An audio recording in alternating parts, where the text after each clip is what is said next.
Saint-Esprit de Dieu, flamme d'amour, que la soif de toi. Saint-Esprit de Dieu, viens sur... Bonjour. Nous sommes aujourd'hui à la 5e journée de la neuvaine. Gardons nos cœurs ouverts pour accueillir l'Esprit Saint qui veut nous visiter, nous renouveler, qui veut faire de nous des êtres nouveaux. Prions. Répands maintenant sur nous ton esprit de force. Demandons au Seigneur le don de force pour que notre vie témoigne de notre foi au Christ. Viens, Esprit créateur, visite l'âme de tes fidèles.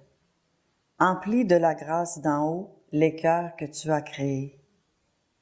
Toi qu'on nomme le conseiller, don du Dieu très haut, source vive, feu, charité, invisible consécration. Tu es l'Esprit aux 7 dons, le doigt de la main du Père, l'Esprit promis par le Père. C'est toi qui inspires nos paroles. Allume en nous ta lumière, emplis d'amour nos cœurs. Affermis toujours de ta force la faiblesse de notre corps. Repousse l'ennemi loin de nous. Donne-nous ta paix sans retard. Pour que, sous ta conduite et ton conseil, nous évitions tout mal et toute erreur. Fais-nous connaître le Père, révèle-nous le Fils. Étoile comme un esprit, fais-nous toujours croire en toi.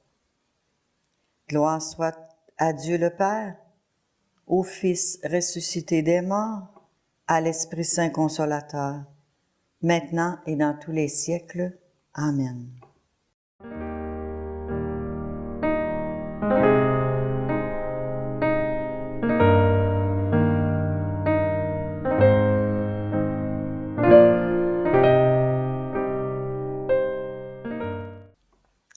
Nous allons entendre une parole de la seconde lettre à Timothée. Me voici déjà offert en sacrifice. Le moment de mon départ est venu. Je me suis bien battu, j'ai tenu jusqu'au bout de la course. Je suis resté fidèle. Il m'a rempli de force pour que je puisse jusqu'au bout annoncer l'Évangile et le faire entendre à toutes les nations païennes. J'ai échappé à la gueule du lion. Le Seigneur me fera encore échapper à tout ce qu'on fait pour me nuire. Il me sauvera et me fera entrer au ciel dans son royaume. À lui la gloire pour les siècles des siècles. Amen.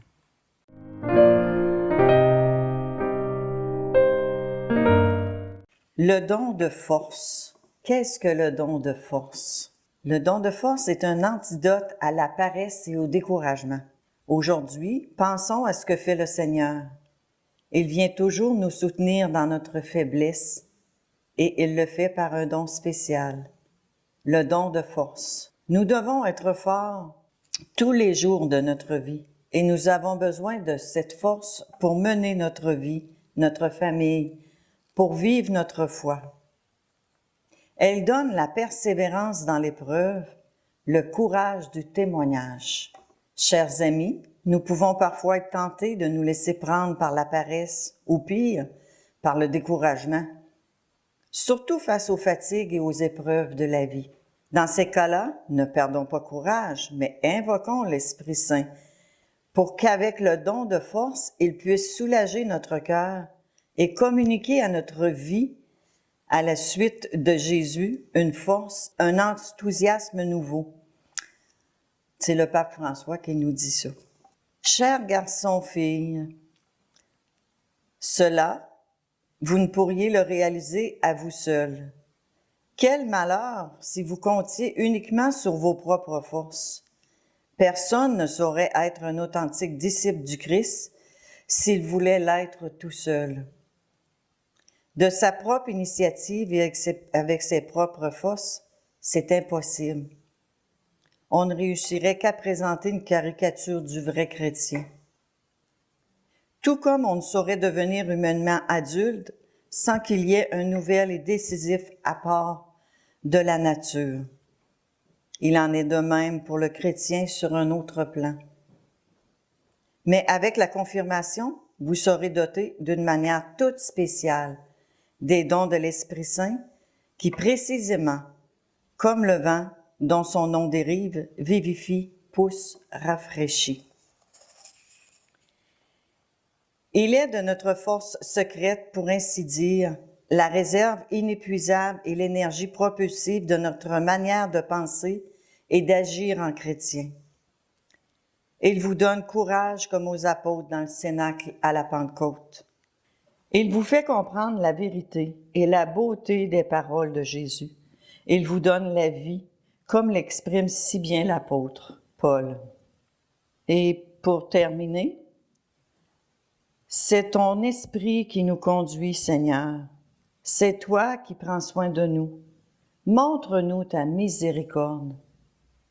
Sois favorable à nos prières. Que toujours tes bienfaits viennent soutenir notre foi. Amen.